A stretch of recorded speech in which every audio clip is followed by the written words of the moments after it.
I mean, what was that? What exactly was that? I don't know how you want to feel. Greatest comeback ever, biggest blowout ever, the biggest choke job that has ever existed in the world of college football. Any single storyline actually works for either side. But at the end of the day, it's a 31-30 final score out in Kyle Field. Texas A&M punched their ticket to the college football playoff and did so with the greatest comeback in program history and arguably the greatest collapse in South Carolina football history. So let's break it all down. Welcome on into the SEC Unfiltered postgame show. Doing things a little bit different today. I'm at a Friendsgiving, had to bring the gear on over. People were very nice to go ahead and give me the space. So like the video, hit the ring notification, and of course, subscribe to the channel because we talk Texas A&M football, and we're going to be doing it for a while. We talk South Carolina football. We got to talk South Carolina football and every team in the SEC. Make sure that you download the podcast version of the show, wherever you get your podcast listening systems. Follow us on the socials, link in the description, and check out all of our great work found at secunfiltered.com. And as always, we are proudly brought to you by our friends over at FANDUEL. It's really simple. A&M won a football game today. They're sitting at 10-0. The way they looked in the second half feels like they can go on a run to the national championship. So sign up at FanDuel.com/SECU. If you haven't already, get started with $300 in bonus bets when you win your first $5 bet. Could also be on the odds of Shane Beamer coming back in 2026, which is something that we have to discuss as well. Whatever it is, FanDuel.com/SECU has got you covered. Wow. I mean, just can we all... Wow. Literally the Freaky Friday games all occurred in a span of 3 hours and 48 minutes. Let's just get off with this. Every emotion on either sideline was probably felt, from dismay to anger to frustration to hope to optimism to the life being sucked out of you to being thrusted right back into your soul. Literally whatever. This is where we are. It was beyond imaginable. But as always, we start off with winners and then we work our way over to losers. Surprisingly, when I was doing the notes for this game, all of my notes were on South Carolina until it wasn't on South Carolina. So Texas A&M, what the hell was that in the first half? We give you the praise and the accolades, and we tell you that you are built different this year. This is not the same old version of Texas A&M. And there was a report that came out by Ross Dellinger and Pete Nakos and multiple other sources that Mike Elko was signing an extension. And that was supposed to be the big news trendsetter of the day. And then here comes Marcel Reed and company with 4 quarters away from immortality, punching your ticket to the college football playoff. And you go down the field and you score a field goal. Okay, no problem whatsoever. And you give up a touchdown pass. Okay, well, here's not that big of a deal. Don't worry about it. We'll figure things out. And then you miss field goal. And then you're missing wide open throws if you're Marcel Reed. And Casey Concepcion, who has been Mr. Reliable all season, is dropping easy passes. And Mario Craver, who's not at 100%, is dropping easy passes. And the offensive line, once again, is having the hindrance of false start calls and holding penalties. And they're looking dreadful. And then here comes Dylan Stewart off of the edge. You go ahead and run it up the field for an easy scoop and score. And it feels like at this moment, hold up. Did it just take all the way until the end of the season for the battered Aggie syndrome to show on up? Is that what it was?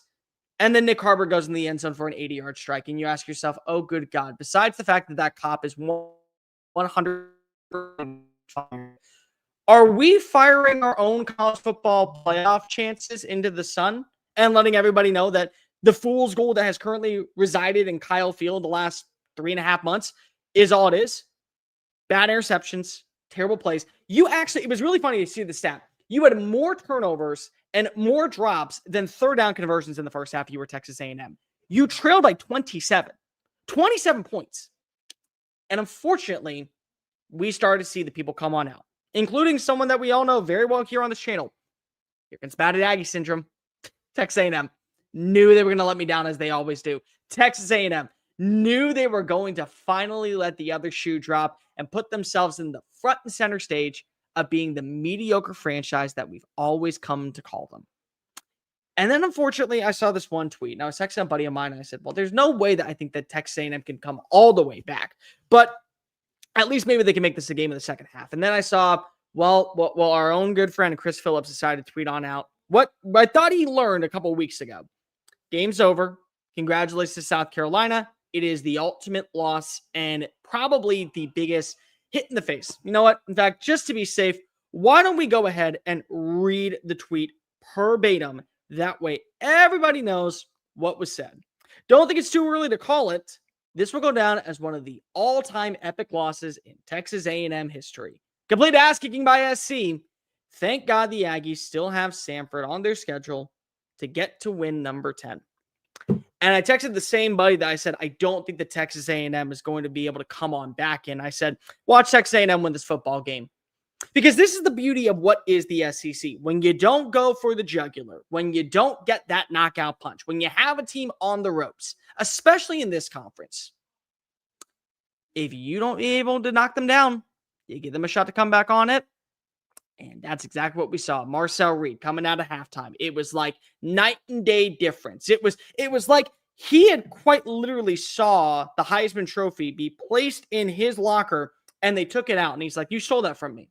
No, you took something that was mine and I want it back. Oh, I got to earn it back? No problem. I'll go out there and I'll prove it. 4 straight drives, 4 straight touchdowns. A beautiful pass to Isaiah Williams to kick off the scoring in the third quarter. Another great drive ending with an Ashton Roman Bethel touchdown. What a play. What a catch, by the way. Another touchdown. 2 plays, big time breakdown to the field to Ashton Bethel Roman. And then Marcel Reed to Nate Borkature. We're making this football game.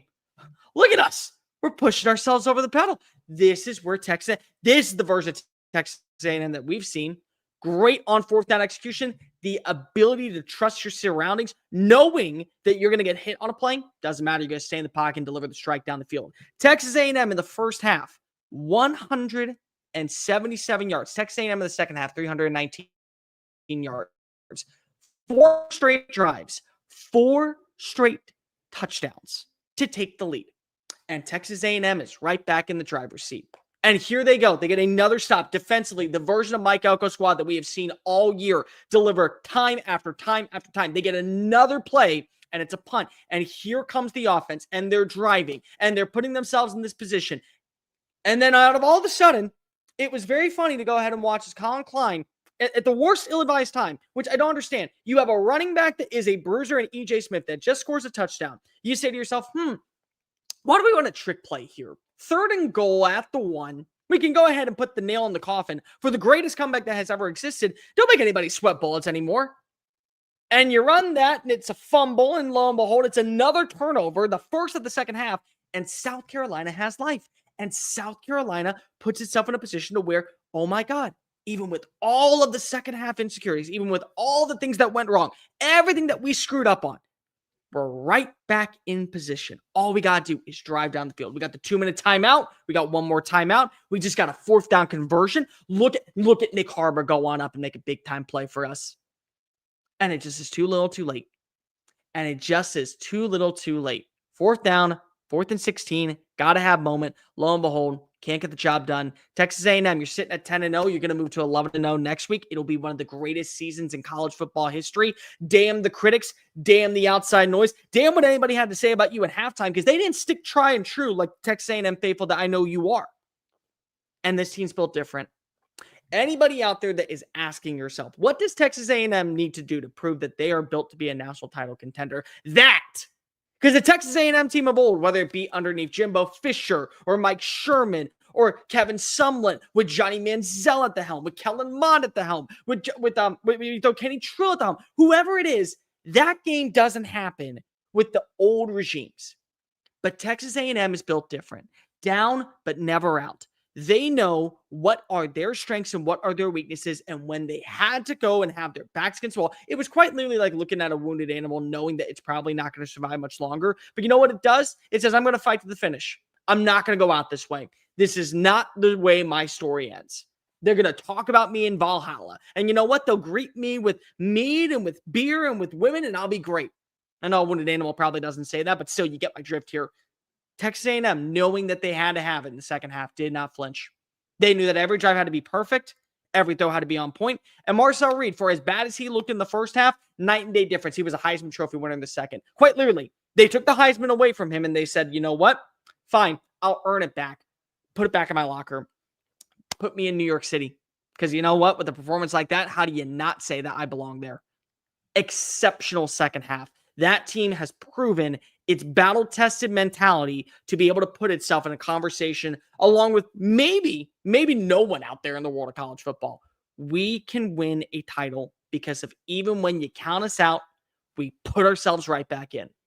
That was Texas A&M on Saturday in front of the hometown crowd in their final SEC game at home of the regular season. And now they give themselves a bumper move to be able to feel good about going into Austin. They're going to be 11-0 going into Austin. And it could be a season to remember out of Kyle Field, even more so than what we're talking about right now.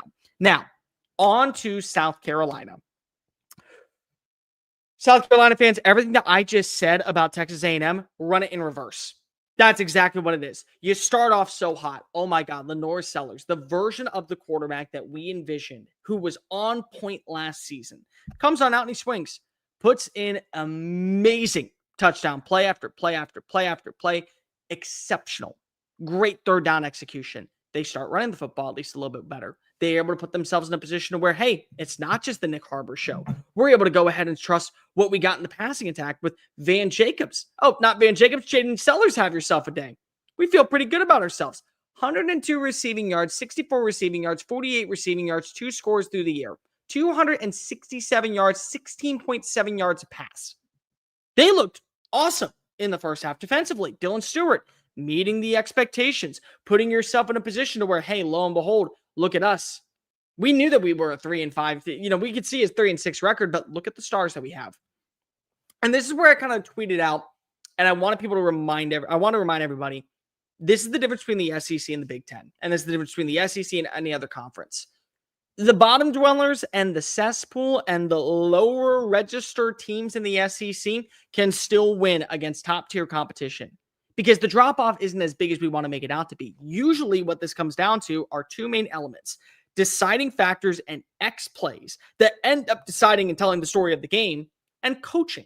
Malpractice coaching, which we saw be run by both teams in 30 minutes. The difference was you want to have those early on in the game, and you don't want to have them later on in the game. Texas A&M used up quite literally all of its mulligans in the first 30 minutes, really 28 minutes, and they then played perfect in the second half. South Carolina played perfect in the first half and then used up all their mulligans in the second half. That ultimately was not able to be able to slow them down because of, again, Texas A&M played perfect. The second half, it came out like a punch in the face from the very get-go. And I can tell you right now, when Texas A&M called the timeout, or when South Carolina called the timeout, it was 4th down. And they decided to go ahead and hand it off to Matthew Fuller instead of giving it to their 6'3", 240-pound quarterback that had been torching the defensive line throughout the entire drive. That was when you knew that the game was over, at least in my opinion, because of the inadequate play calling, the ineptitude of Shane Beamer with the decision-making, and the inability to put themselves in a position where you figured they'd make the adjustments on what didn't work to put the nail in the coffin, did not do it. That's when you knew that it was all downhill from here. And it was. South Carolina had 292 total yards of offense in the first half. Because of that late run by Lenore Sellers where he did not get the first down, they crossed the 100 marker.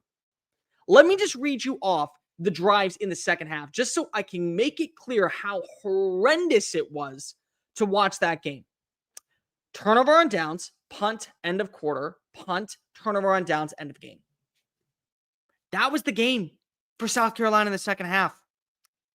No adjustments. Offensive line decided to crumble. They never were able to put together meaningful drives defensively. They allowed far too many explosive plays. They let them convert 3 different times on 4th down. And ultimately, the momentum shifted every single play closer and closer towards Texas A&M. Since 2004, no team in the history of college football at any level, not just the SEC, has been able to come back down by 27 or more entering the final 12 minutes of the second half. My bad. 12 minutes entering the third quarter.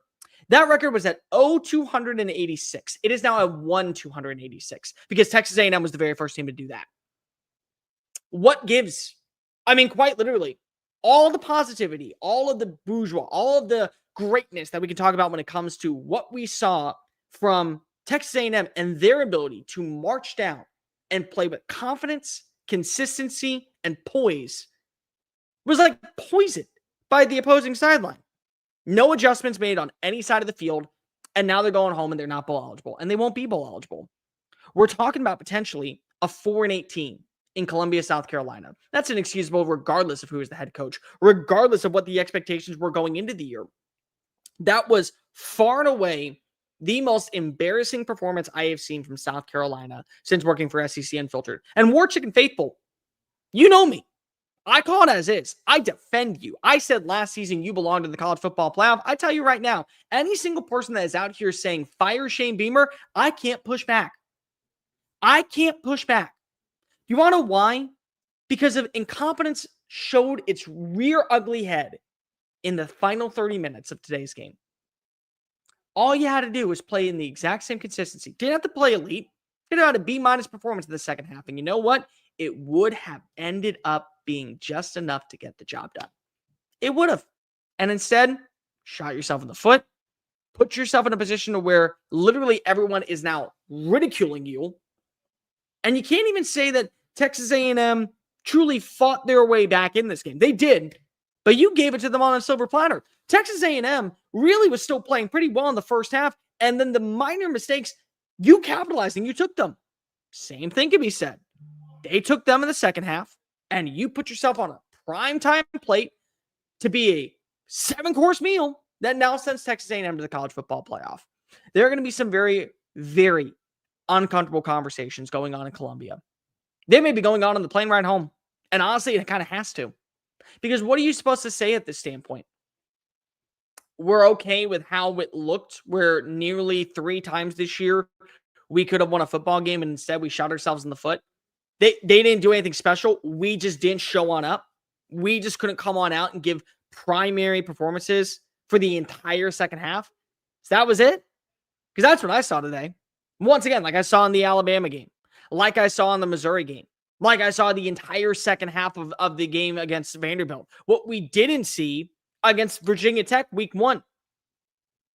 And it now leads to a very uncomfortable conversation if you were a new athletic director wanting to turn the program into a position of prominence moving forward. Is Shane Beamer the guy? For all the good that he has done, I won't take that away from him. He has been fantastic as as a head coach. But this season is a very big eye-opening that last year, everything's regressed. Play calling's regressed. Moves internally from the offensive personnel have regressed. The identity of the defense has taken a massive step back. It's not even the talent standpoint. It's just the positioning. Everything. And at the end of the day, when you blow a 27-point lead, you can blame a lot on the players. And I will gladly say that South Carolina, the way that they took the field, especially after that 4th down stop, they looked lifeless. That's on the players. That's also on coaching. And that's also on not having your team prepared enough to be able to go toe-to-toe with anybody out there. And that was the issue. And that's why South Carolina is not going to a bowl game this year. It's why, in my opinion, they're the most disappointing team in the SEC. And honestly, it feels like that if you want to make a change, it's not out of the realm. Because why not? When you see the way that South Carolina looked in the second half, played in the second half, and kind of just took their foot off the gas to make it clear that we don't really care. We got ourselves a big enough lead. We'll be fine. That's a malpractice version from the people who are running the program.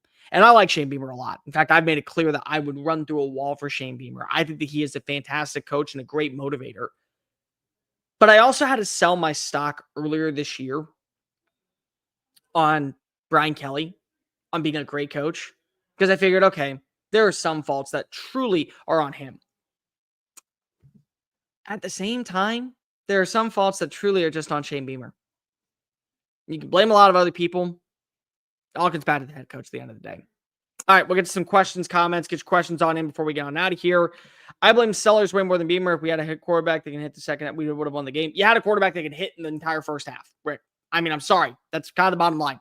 The entire first half, you were trending in the right direction. Beautiful execution. Bad tackling by Texas A&M. Not going to take that away from him. But still, beautiful execution. Great deep ball accuracy. It ended up working out in your favor. And ultimately, you just didn't have any motion in the second half. I mean, that's really what this came down to. Transfer portal is about to destroy a roster. It could. I mean, you're going to have to pay for a lot of players. And honestly, even still, there may be some players that just want to go ahead and leave afterwards. Ashamed as always. That was a dreadful loss if you're South Carolina. There is no other way to describe it. All South Carolina needed to do was kick the damn ball in field goal range on 4th and 1. Yeah, and they would have won the football game. At one point, we were a 98.3 favorites to win that game. Yeah, it was definitely, again, there were people who probably left to go do errands or go hang out with their kids or go to a birthday party. And they're coming back home and they're watching the greatest comeback or the greatest collapse, depending on what sideline you sit on. That's what we're going to see. And that's what we're going to remember about this game. Who could South Carolina hire to replace Shane Beamer? I don't know, Chris, to be completely honest. I'll tell you, if there was to be a move and I was the athletic director, I would go hire Bob Chesney and I'd make him tell me no from James Madison. But I know there's a lot of people out there that would not like that hire. I also know there's a lot of people out there who would want you to swing bigger. And I'm not sure that Bob Chesney would look at the current status of a team like South Carolina and say that with other jobs available, this is the best location for me.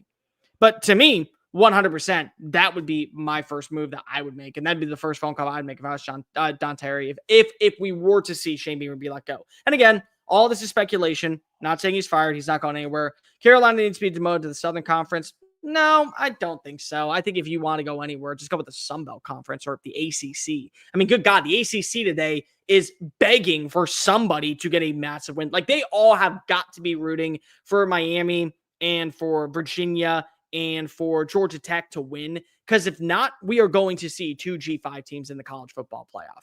Because we have to see 2 teams with conference champions be attached to their name. And that's an argument for another day. We're going to end the live stream right here. I have got to go to a Friendsgiving. I will be back after Oklahoma and Alabama. But real quickly, before you get on out of here, make sure that you go on over and visit FANDUEL.com. FANDUEL.com/SECU to be specific, because we are giving you away $300. That's how good of people we are right here on SEC Unfiltered. I want to be the gift that keeps on giving. And that requires you to sign on up. Give me $5. You give me $5, I'll tell you what bets to make. Best bets every single week. You watch the live streams on Instagram. I tell you what are the best plays that you got to make. When you do so, you win that money. You get $300 in bonus bets. The NBA season is back in full swing. The SEC season is back in full swing. Everything that you're looking for at this point is right in the middle of your action. So sign up today, FANDUEL.com/SECU. Join us, $300 in bonus bets when you win your first $5 bet. Texas A&M 30, South Carolina. My bad. Texas A&M 31, South Carolina 30. One team's going to the college football playoff. One team could be starting a brand new coaching search. And honestly, both were kind of expected, but for drastically different reasons. I'll see you after Oklahoma and Alabama. Have a good rest of your day. Gig 'em, y'all. Spurs up. Whatever tickles your fancy. Hopefully we just see better stuff come. Peace.